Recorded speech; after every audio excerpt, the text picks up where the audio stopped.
Yan po guys, sa kakalaro niya sa ulan, naligo po sila sa ulan kasama ng mga kapitbahay namin. Ay na-slide po daw yan at yan nasugatan, kaya ginagamot ko dahil masakit po daw. At medyo malaki-laki din ang sugat niya. Morning, ayan naligo na po ako.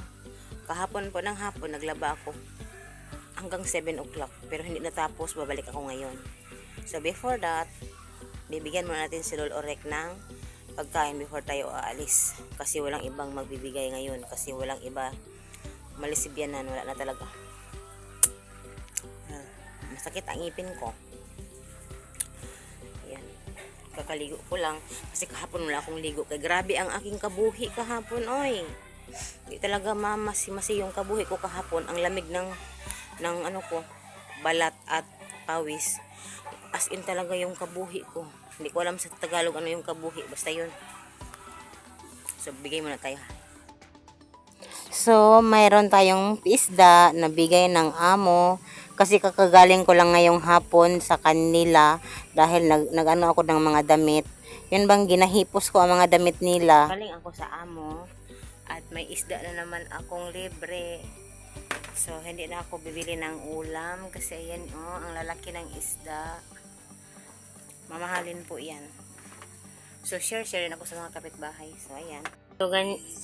So ganyan ang aking isda na ginawa. Pinapakas ko. Hinihiwa sa gitna. Ayan. Tapos nilagyan ng harina, piniprito kasi yan ang gusto ni Dodong. Ganito po. Nilagyan ng crispy fry at harina. Ganyan lang, pinapakas. Ayan. Yan. Tapos ipiprito yan. Yan ang gustong-gusto ni Dodong sa isda. Yung ordinaryong prito, medyo ayaw na niya. So, ganyan ang gusto niya. So, kapitbahay ko ang gumawa ng ganito. Kaya si Dodong, dalagang bukid. Dalagang bukid daw ito guys. Ang isda na ito. Sulik or dalagang bukid. So, ayan. Grabe po yung pawis ko guys. Dahil sobrang masakit po ang aking ulo. So, itong maliliit, ayan. Ano natin yan? Pangat. Ipapangat. Tapos, itong iba, prito na. Yan. Piprito ito. So, yan lang. O, ayan na po. Ganyan na po siya. O, yan. Yan na po ang hitsura niya after maprito. Crispy na crispy yan, guys. Ayan. So, ito, pinangat, hindi pa naluto. Papangat po yan.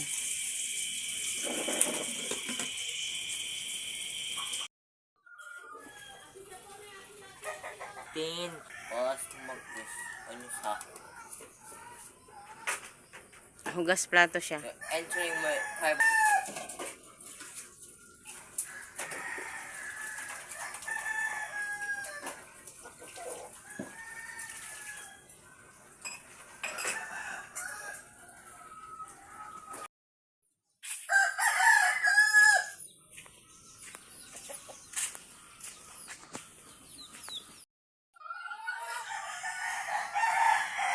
Come ito?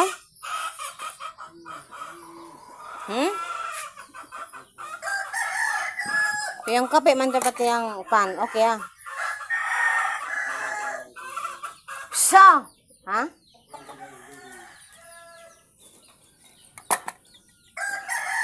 Kao na. Sa puntong ito ay ano ko na i-voice over kasi sobrang ingay ng mga manok dahil nag-iitlog po yung iba kasi dahil sa nag-iitlog sila sobrang ingay talaga ng mga inahin. So pinagsasabihan ko po nito si Angkore kasi sobrang bagal niya kumilos. Sabi ko sa kanya talaga na kailangan siyang mag-practice talagang maglakad, mag-exercise kasi lagi na lang siya nakahiga. Pag mabusog na naman, nakahiga na naman or nakaupo. Kaya sinagsasabihan ko sa siya nito na kailangan niyang magsumikap talaga. Para kahit konti, mabilis-bilis din yung lakad niya, yung pag-move niya. Na coconut, peanut. Kana lakatan na, te, lakatan na, oh, Ping. Kani lakatan po ni Ping. Tapos, kanino man ang lakatan? Ako nagtanom ana. Okay. Kani, oh, Ping.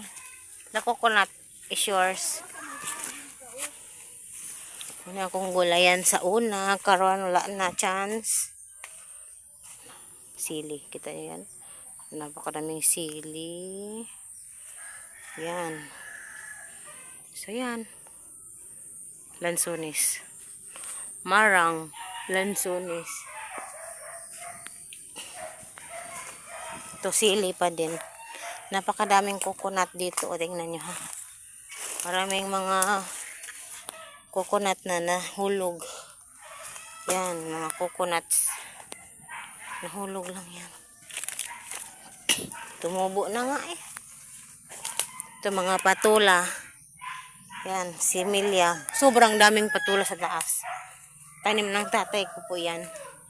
Sobrang daming patula. Tingnan nyo. Yan. Pero tuyo na. So ito ang kamote ko. Hindi ko alam kung may laman o wala. Basta kamote.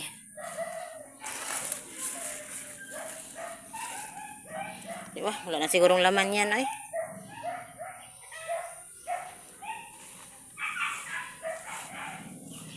Lolo Orek, pinapakain.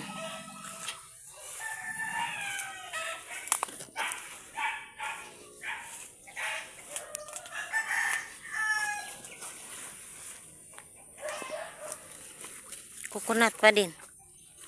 Coconut. Ayan. Coconut din. Ito din ang coconuts. Ah! Ah!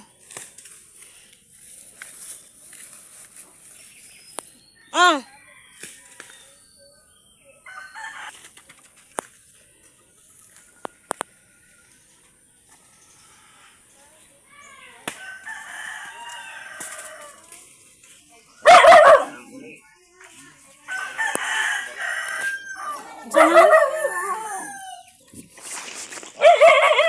Galing na masada gamot sa kabuhi.